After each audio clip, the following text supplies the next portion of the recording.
Hello, hello, hello. This is Selling Greenville. Yes, I'm opening this slightly different than all of my other episodes.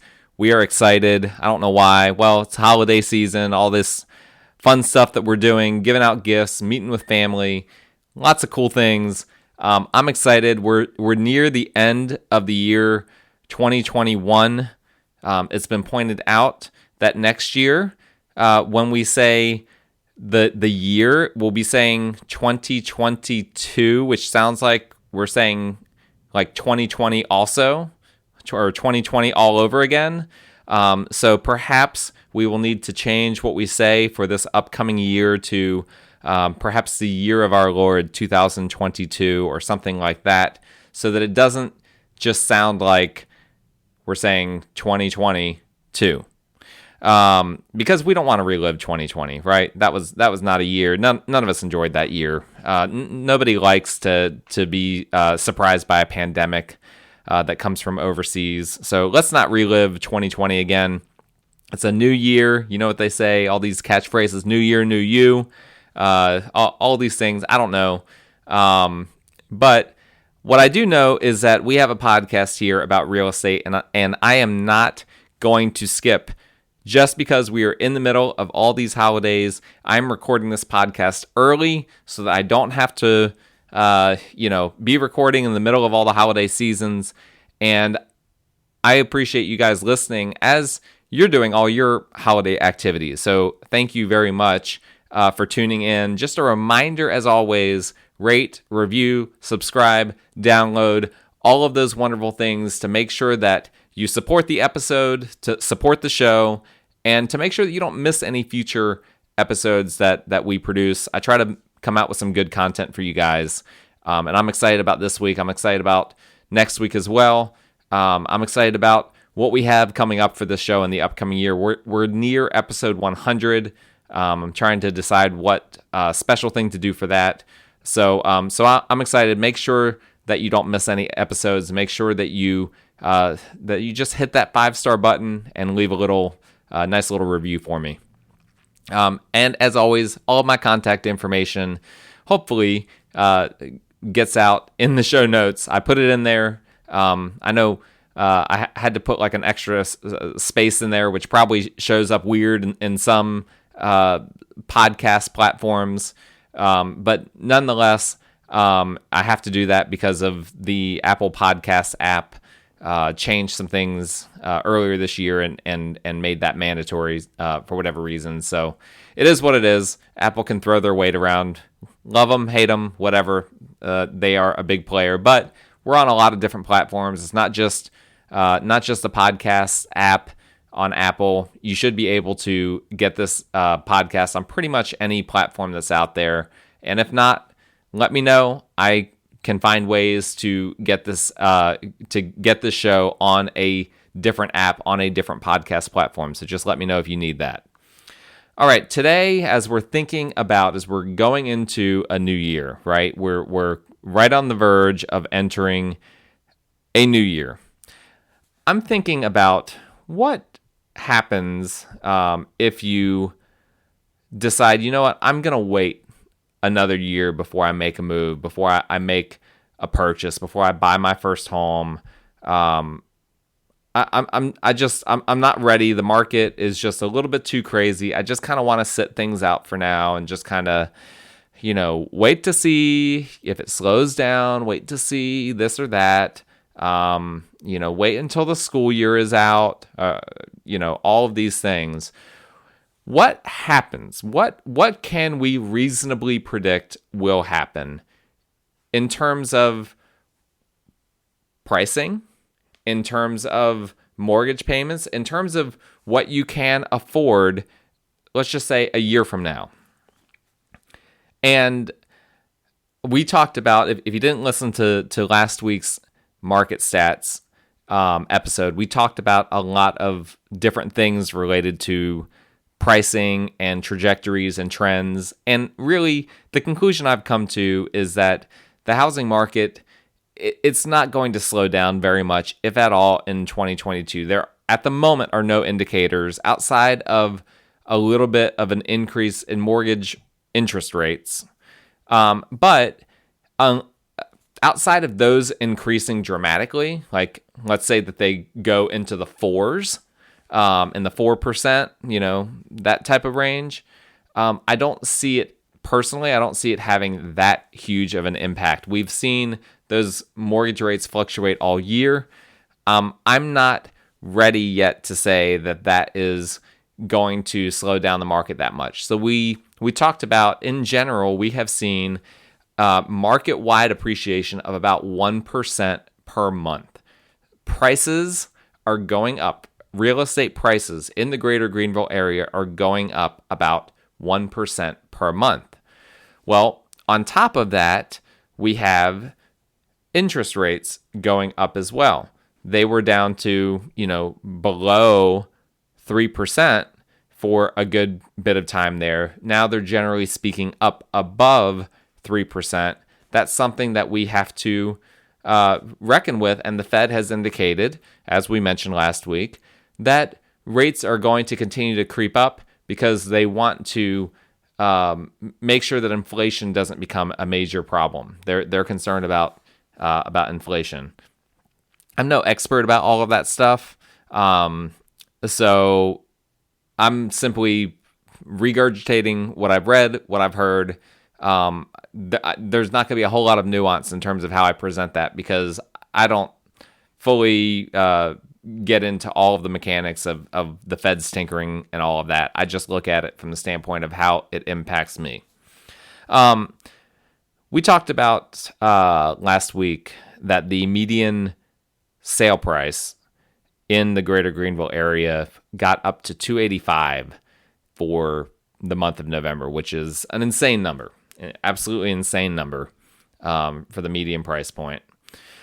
We're going to kind of round that up for the purposes of this podcast and talk about what it would be like purchasing a $300,000 home right now versus 12 months from now, and perhaps a little bit along the way. I haven't scripted this episode, so we're going to see. Sometimes I do script my episodes, sometimes I don't. This one's a little bit more improv. I just have a spreadsheet in front of me. We'll see where it goes.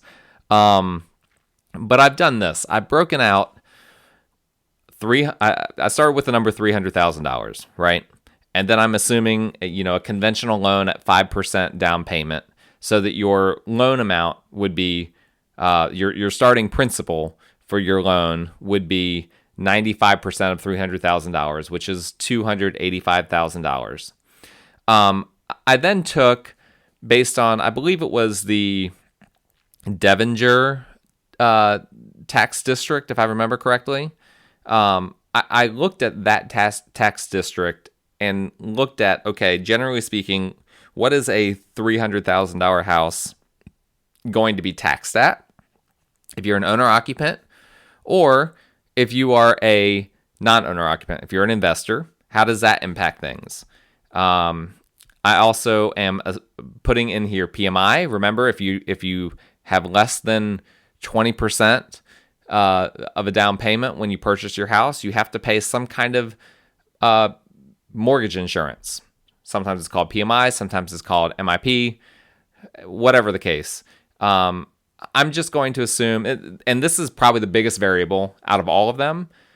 We don't exactly know, that's between the lender and the borrower, and they do their own calculations. I'm just assuming for the purposes of this podcast that a borrower would have to pay a 0.5 percentage point PMI per month, which on a $300,000 house is $118.75. And I am assuming that our interest rate right now is 3.25%. Depending on where you go, that number might be higher or lower.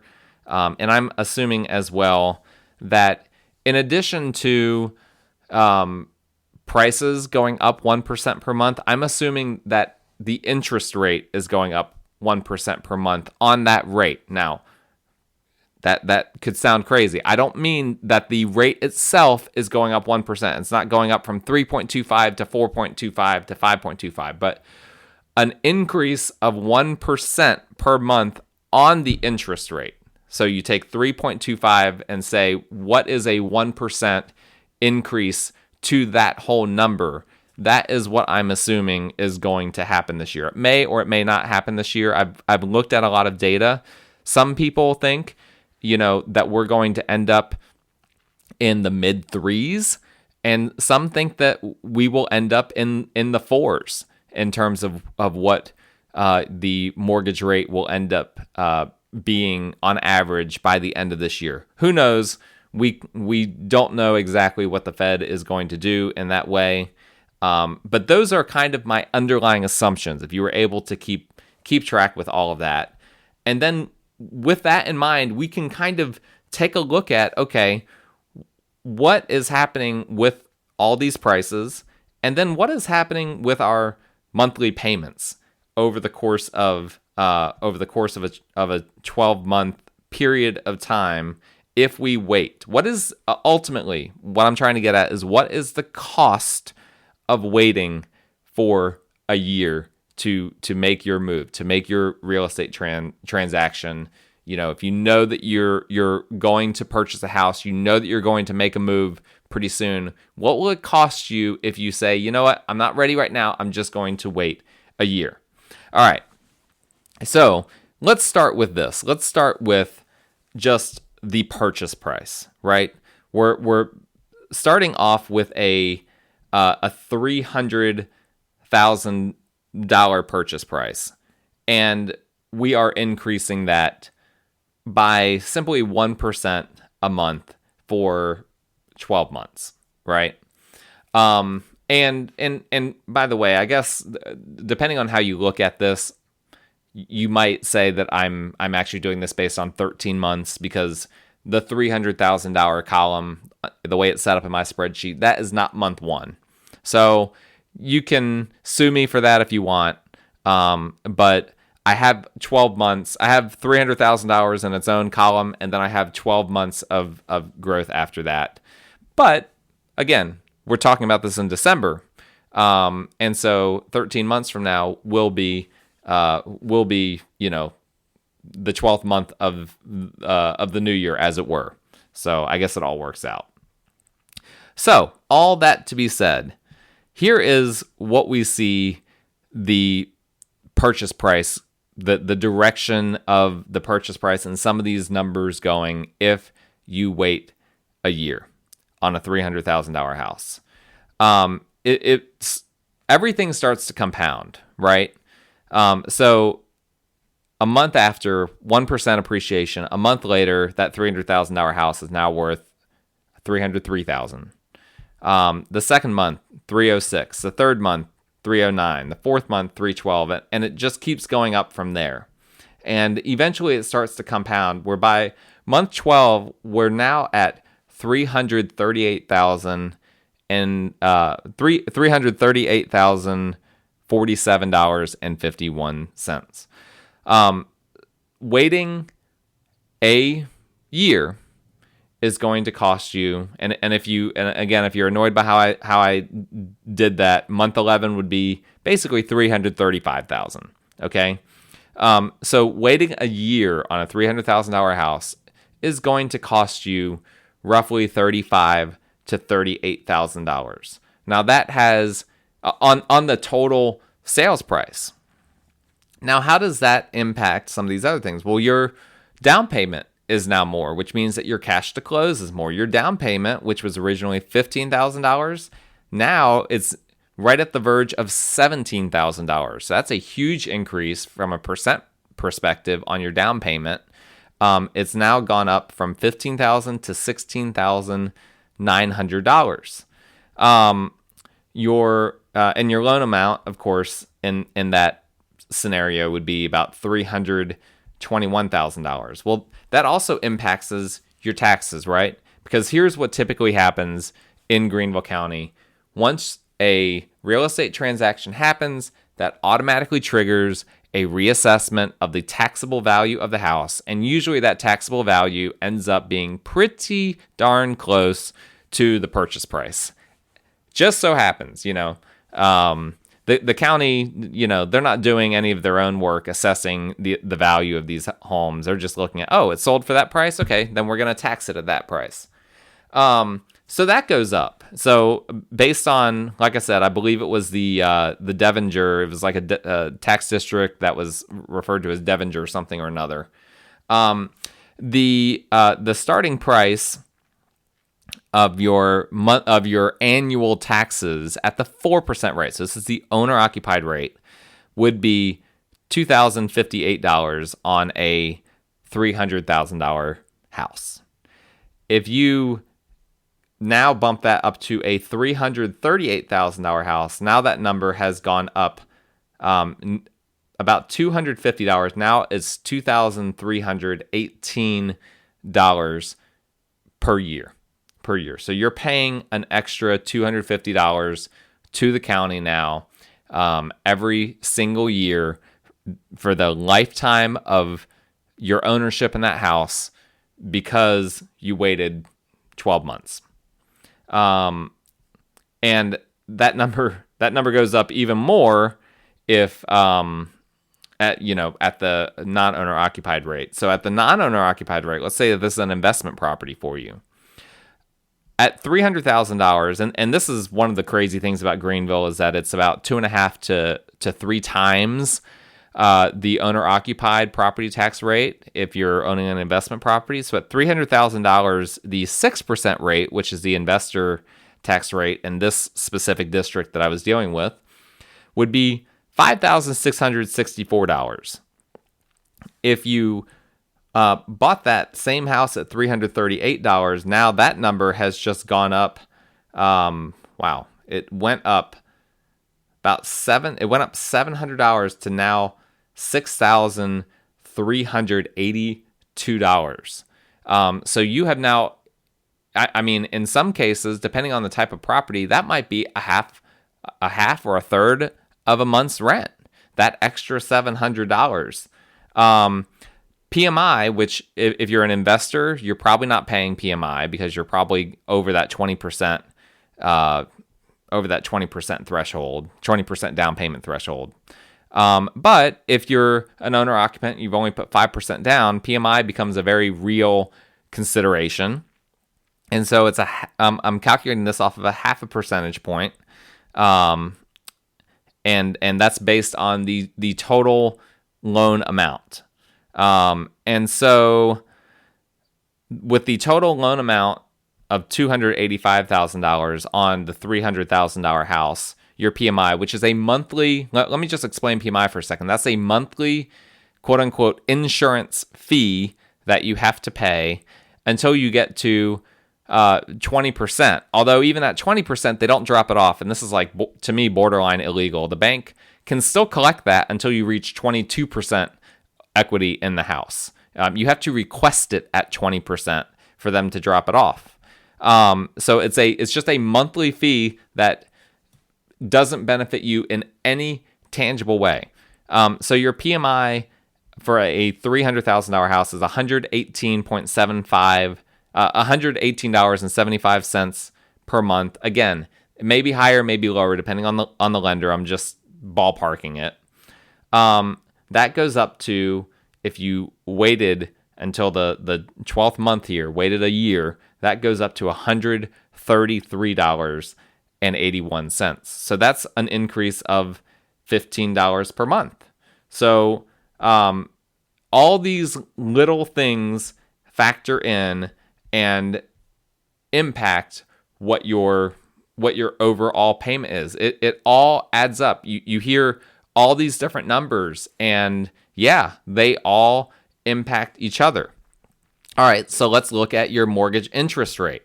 Okay, again, I said we were starting with under the assumption that we're at 3.25% and that we are increasing that number by 1% of that number per month. So that takes us up to, in the next month, 3.28, then 3.32, then 3.35, 3.38, 3.42, et cetera, we get to the 12th month, and it's now up to 3.66%. And I think that is I like that number. I think that is a good middle ground. It may be, like I said, it may be higher than that, but we're being conservative here, that by the 12th month, you may end up having roughly a 0.4, not quite an entire half a percentage point higher mortgage rate, but that's also not out of the question as well. It may be, again, it may be 3.75, it may be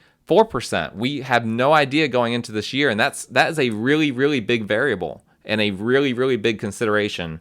But I think that this is a good, again, I like the 3.66% because I think if we are seeing the 1% per month growth and appreciation, then we're probably also seeing the 1% per month growth in mortgage rates. I think that those two things are going to be pegged pretty closely. And I think if the mortgage rates start to increase at a higher percentage, at a higher rate, then I think probably appreciation will probably go down at a it won't be quite as fast. So I think that those numbers will kind of balance out. All right, so what does all of that mean? So I looked at a few different things here. I looked at your owner-occupant monthly principal and interest with a $300,000 house with 5% down and a 3.25% mortgage interest rate, which, by the way, and this is another important consideration, I've not even factored APR in here, because a 3.25% mortgage rate, that's a little bit deceptive. Your APR might actually be 3.4%. So this is even a little bit generous in that regard as well. And that's simply because APR, I can't get into that. Each lender, it's going to be a little bit different. They're factoring fees and things in there. When it comes to real estate, a lot of numbers that are the lender side of things are really subjective. And there's not a way to just completely quantify that simply. But all that to be said, we're basing it on just a 3.25% rate that then increases by 1% of that rate every month. And so I looked at the principal and interest, and then I calculated the principal, interest, taxes, and insurance. And I'm making just an assumption that insurance is just $100 per month, your homeowner's insurance. And that's a pretty good rule of thumb for, a $300,000 house. And then I did the same thing for an investor-owned property, for a non-owner occupied property with 20% down. What does that look like? How does that change things? Okay, so your principal and interest for a $300,000 house with 5% down at 3.25% mortgage interest rate, your principal and interest is $1,240. When you factor in the property tax, PMI, and that $100 per month assumption for your homeowner's insurance, that comes out to $1,630.59. So now what happens to that number? What happens to those two numbers if you wait a year? What's the cost of waiting? The principal and interest only jumps from $1,240 per month to $1,471 per month. We're looking at nearly a it's basically a $231 per month difference, which is a big deal, right? Because you started at $1,240, adding another $230, that's a huge percent change. That's like a 20% increase, if my quick math is right. I didn't calculate that on my spreadsheet, so I'm just doing that. Remember, we're winging it today. Not a scripted episode. That's a big increase. That is a massive increase. What happens if we look at the PITI, principal, interest, taxes, insurance, plus PMI? Remember the number at $300,000 with 3.25% mortgage interest rate? That was $1,630. That jumps up to basically $1,000. It's $1,898, basically $1,900. That goes up $270 per month from $1,630 to $1,900. That's the cost of waiting. This is the same house. This is the important detail. This is the exact same house that now costs $270 per month more than it does right now. If you and again, you can wait, you can hold out for 12 months, do whatever you need to do. But this is the likely trajectory. Your payment on a $300,000 house just went up $270 per month. What does that come out to per year? That comes out to $3,240 per year. Do you think that you might be able to find better things to do with that than to just be paying that towards the house? I would say so. You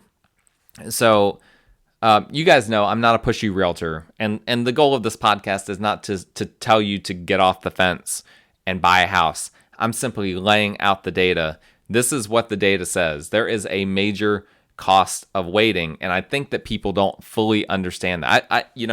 I've had conversations with people that, are very, very particular about what they're looking for, and they've just been waiting for a really long time for the right house to come up. And there's a real risk in these situations. And listen, I don't have any problem with my buyer clients being particular. It actually makes things easier in a lot of ways, because if we have a very narrow criteria, then I can really help them find that. Versus a very broad criteria. It's kind of like, I'm not really sure what we're looking for here. So I like when my clients are particular, but you have to understand, if you're so particular that you simply can never find the right house, you're going to get outpriced. Eventually, the market is going to just leave you behind unless your salary and your wages are able to keep up with this type of appreciation. And for a lot of people, it doesn't. What about on the real estate investor side of things? So again, remember, now we're talking about 20% down instead of 5% down. We're talking about no PMI, because that drops off when you put 20% down. And we're talking about 6%. Now the 6% tax rate, which is roughly 2.5 to 3 times the owner-occupied property tax rate. And we're operating on the assumption that homeowners insurance is the same. We're just slapping $100 a month in this formula.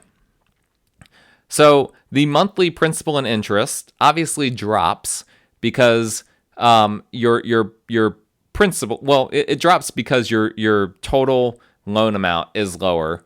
Your initial principal is lower because of the fact that you put 20% down. So that is $1,044 per month. But remember, even in spite of the fact that you're not having to pay PMI, you're not having to pay the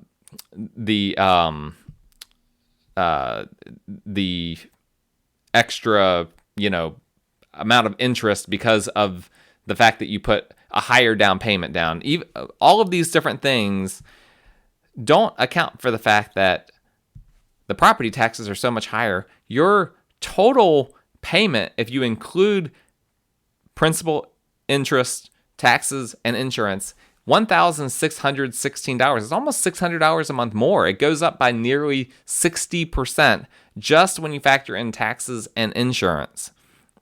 And we've talked about this before, about how the tax code, the property tax code, really hurts landlords. And this is how it hurts them. Compare that to the owner-occupant that had to pay all of those other things and had less of a down payment. That owner-occupant had to pay $1,630 a month.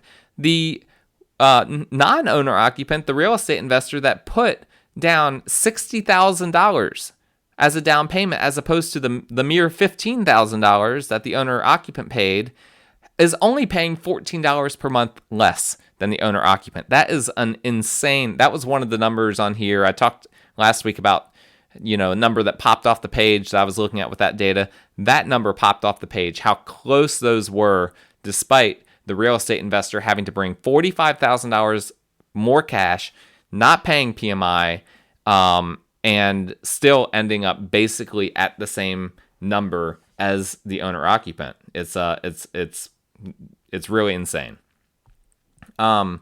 If we go all the way down to month 12, okay, let's just skip down to the end.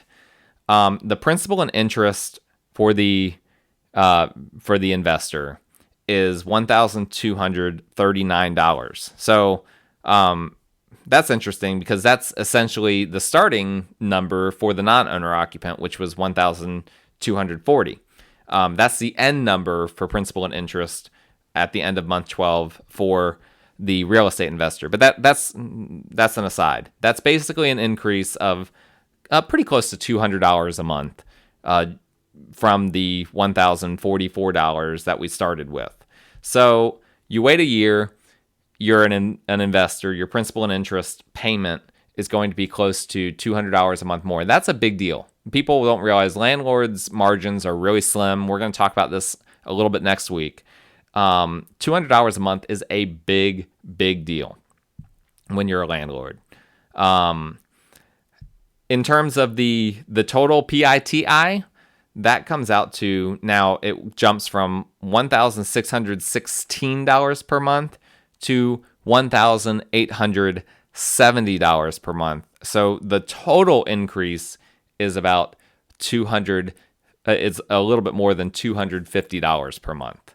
Again, that is a massive, massive number if you are purchasing something as an investment property, as a rental property, and the increase is very comparable to the owner occupant increase. You'll notice, and these numbers, I could play around with other amounts that aren't $300,000. I could plug in other numbers, and these numbers kind of fluctuate. Obviously, the higher the purchase price, the greater the impact these percent increases are. For instance, if I change the starting price to $400,000, now rather than being a $38,000 increase at the end, it's a $50,000 increase at the end. So that's just something to keep in mind as well. It's not just a flat, okay, if you wait a year, you're going to pay $250 a month more.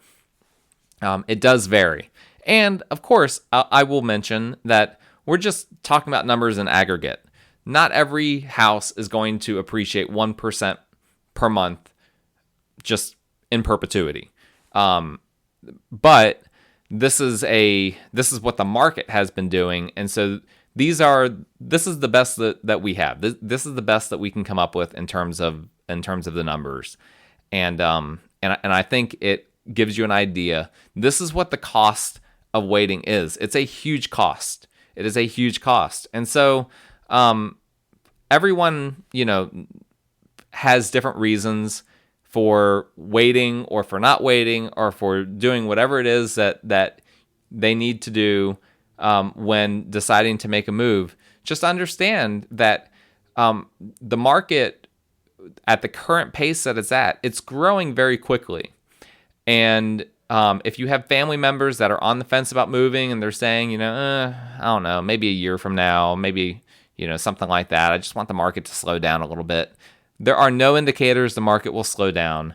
But what we do know is that all the indicators are, and we now have 2 years of data to tell us this, all indicators are that it's going to keep appreciating and keep growing and keep getting crazier and crazier.